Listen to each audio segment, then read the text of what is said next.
আসসালামু আলাইকুম। আমি জেসমিন নেওয়াজ আমার কুকিং চ্যানেল থেকে আপনাদেরকে জানাই স্বাগতম। আজকে আমি নিয়ে আসলাম যে নতুন একটা দই মেকার কিনেছি।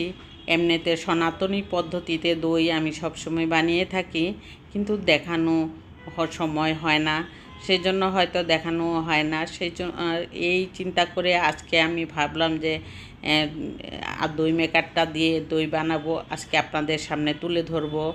আর দইটা কেমন হয়েছে দেখুন। আর এই দইটা আসলেই মিষ্টি দই বানিয়েছি। মিষ্টি দই বানানোর ফলে আমরা অনেক মজার সাথে দইটা খেয়েছি, সেই জন্য আপনাদের সামনে আরও তুলে ধরেছি। আর এই দইটা খুবই সুন্দর হয়েছে। আর এই দইটা বানানোর জন্য এখানে আমি 1 লিটার দুধ নিয়েছি। 1 লিটার দুধ দিয়ে দইটা বানিয়েছি। এটা মাপ মতো বাটিটা দই মেকারের মধ্যে 1 লিটার দুধের দই বানানো যায়, সেজন্য তাই বানিয়েছি।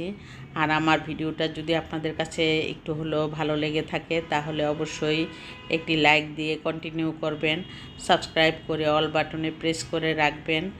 আর সেই জন্য আপনাদের কাছে অনুরোধ রইল, আমার পক্ষ থেকে একটি লাইক কিন্তু অনেক জনের কাছে আমার ভিডিওটা পৌঁছে যাবে।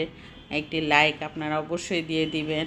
আর দুধটা আমি কমাতে কমাতে প্রায় 1 লিটার থেকে 250 গ্রামের মতন কমিয়ে নিয়েছি।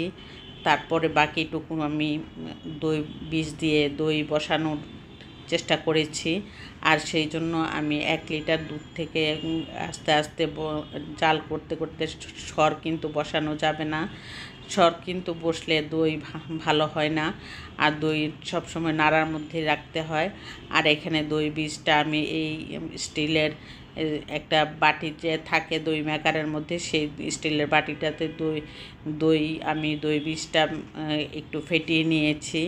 ফেটিয়ে নেওয়ার পরে আমি এখানে একদম পুরাপুরি ভরে দই মেকারটা, এই যে আমি দেখাচ্ছি আপনাদেরকে দই মেকারটা কেমন। আর এই দই মেকারে কিন্তু ভালো দই একদম আপনার ডেইলি ইচ্ছা করলে ডেইলি বানানো, কোনো নিশ্চিন্তে বানানো যাবে। ইনশাআল্লাহ আপনারা চেষ্টা করলে মনে করবেন যে ওই সনাতনী পদ্ধতিতে কিন্তু অনেক কিছু ঝামেলা করতে হয়, এটাতে কোনো ঝামেলা নাই। আর সেই জন্যই আমি চিন্তা করেছি যে রোজার মধ্যে এই দই মেকারটা অনেক কাজে দিবে, সেই চিন্তা করে আমি গত বছর কিনেছি, কিন্তু গত বছরও আপনাদের সামনে তুলে ধরিনি। আমি আমার মতো সময় পেয়েছি, ভাবলাম যে আজকেই আমি আপনাদের সামনে তুলে ধরি। একদম পুরাপুরি ফুল বাটিটা একদম, কিন্তু একটুখানি বাকি আছে, আর বাকিটা পুরাটাই দুধ ভরে নিয়েছি। আর ভরার পর এইখানে প্রায় 7 থেকে 8 ঘন্টা লাগে। আপনি নিশ্চিন্ত অন্য কাজ করতে পারবেন, কোনো কিছু দিয়ে ঢাকতে হবে না।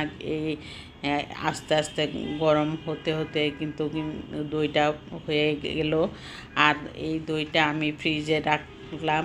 নিয়মিত দই ফ্রিজে রাখতে হয়, ফ্রিজে রাখলে তারপরে দই সুন্দর হয়, সেই জন্যই এইভাবে আমি দইটা বানিয়েছি।